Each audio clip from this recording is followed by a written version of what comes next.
Throughout the existence of modern-day satellites, we have only operated in standard or cluttered orbits. That is, until now. We are Albedo, the first company to commercialize VLEO. You might be wondering, what is VLEO? Very low Earth orbit. Okay, so what does that mean? It really means the possibilities are endless. You see, VLEO is an unexplored and highly potential frontier, but it comes with a whole bunch of problems. Atomic oxygen, atmospheric drag, plasma eddies, surface charging, fast-paced, high-stakes environment. Basically, too fast, too low, too many variables? Sure. So, Albedo came up with a solution. We completely redesigned and manufactured everything. Exquisite hardware, faster electronics, more precise algorithms. Clarity One is the first of its kind, and it's only the beginning. The idea for VLEO actually came about from a tweet from President Trump. Tweets this image, people saw it, and they concluded it must be from a top secret billion-dollar reconnaissance satellite because each pixel on the ground was about 10 centimeters. And commercially, you can only get that from planes and drones. Our satellite matches aircraft resolution, but at a global scale. And we thought 10-centimeter imagery could use a sidekick. So we designed a multi-sensor platform and slotted in thermal infrared on Clarity One. Thanks to VLEO and our design, Albedo is able to offer imagery much faster than before. So we can get this time-sensitive information to our users and our customers in hours as opposed to days. An extremely vital key to applications such as infrastructure, vegetation management, precision agriculture. Okay, I'm gonna hard stop that because we are on a tight ship from a time perspective, but watch the rest of that video, it's great. 3 days ago, we launched our first VLEO satellite, Clarity One. Right now,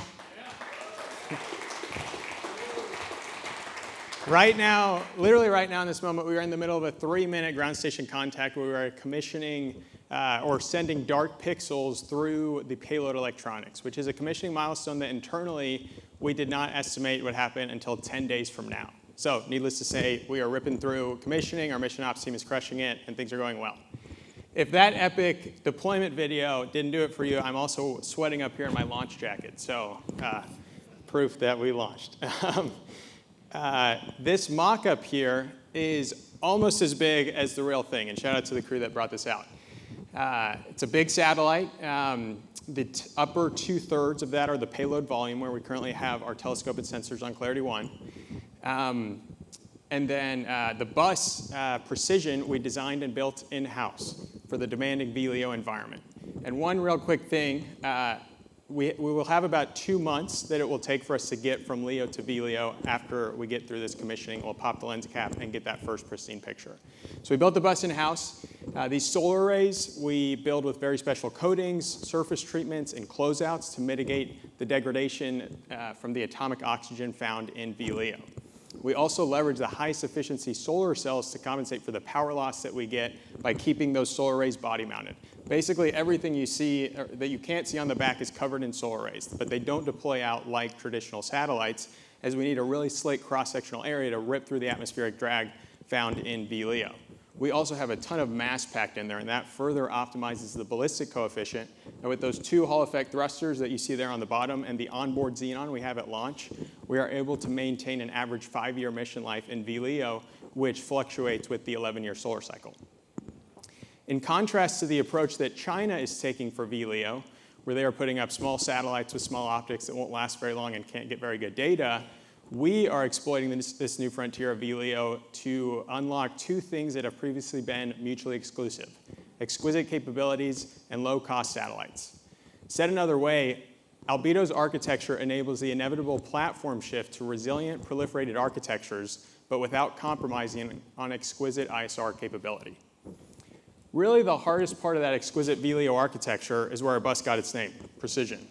We have industry-leading pointing and control capabilities, including things like minimizing jitter to under 100 nanoradians, and CMG-based agility, which helps with things like rapidly capturing a bunch of different small point targets with our coincidental 2 nautical mile swath, or capturing very large image areas. We can capture over 4 times the size of Manhattan in a single pass.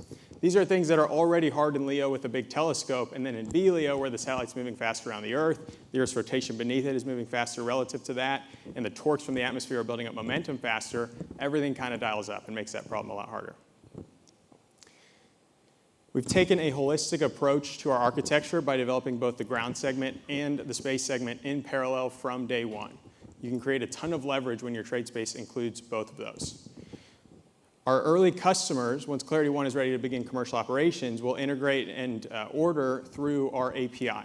And I'm going to show you kind of a web-based playground of the API's current capabilities today through this kind of README interactive approach. And it has a realistic emulation of Clarity One in the background. So the first thing that we're going to do is simply just search and see for any area of interest that we care about, when is the next opportunity for Clarity One to get that image, both in terms of access and an order that hasn't been booked.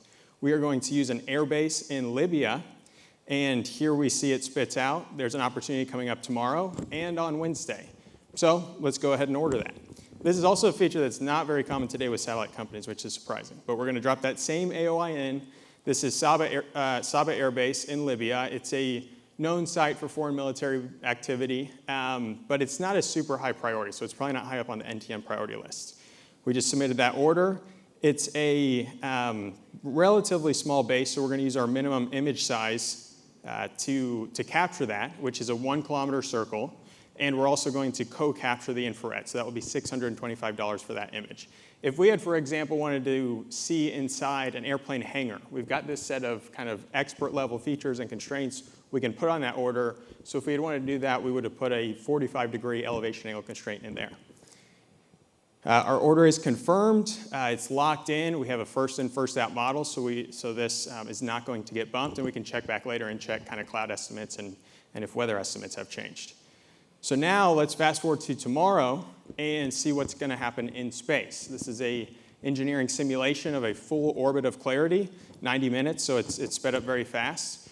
We upload an updated order book from our ground scheduler in that comms contact, including that order in Libya that we just submitted, and now we are cruising over nighttime ocean. This is actually our optimal cruise attitude for Clarity.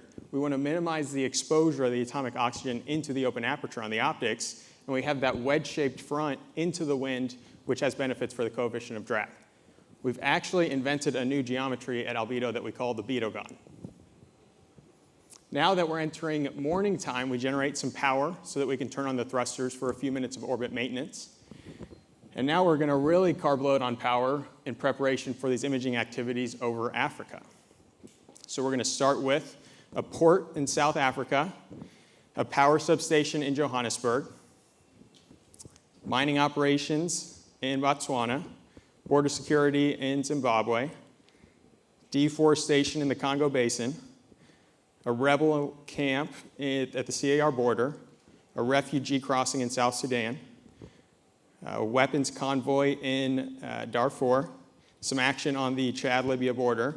Now, the image that we just tasked, that airbase in Libya, we're also going to pick up the spot that they shot season 2 of White Lotus in Sicily, some power lines in Italy, some natural gas pipelines in Germany, and some more pipelines in Germany. So now we will pipe that data down, and within 5 minutes, those pixels will be processed to whatever format the user specified and delivered via download, stream, or to the user-specified cloud storage bucket, all within 5 minutes. So that took a little over a day, day and a half.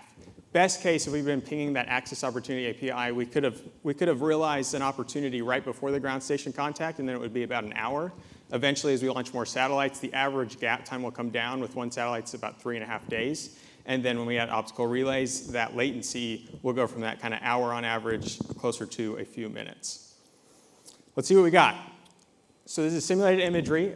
This is a zoomed-in version of that 1 kilometer circle that we captured, so just a small portion of it. We see that there is some active construction going on here, which is interesting because this base is pretty mellow. We can see with our infrared that this gas compressor is operating, so maybe we have some pattern of life analysis that we can compare that to. In another portion of that image, we see this airfield, and we see some MiG-25 fighters or Foxbats. That's expected. This base is known to house those. We see this one in the top right is actually taking off because of that shadow you can see behind it. Little confusing, there's a Boeing passenger plane here. Not really sure what that's about. And then we see these fuel tanks. And what's really powerful is not only that this infrared that we co-collect is the highest resolution in its class, but it's the ability to fuse the two together. Here we can see that this airplane engine is actually on because that tail is hotter than the rest of the plane. We can see that this Foxbat is off because we know what the signature looks like when it's on, and we can see inside these fuel tanks. The left is empty, and the right is full. So that gives you a sense of some examples, even just from visual inspection of what this level of resolution can do, and then paired that with analytics, and there's even more intelligence that we can pull out there. But very excited to be here. Thank you so much for having us. We are Albedo.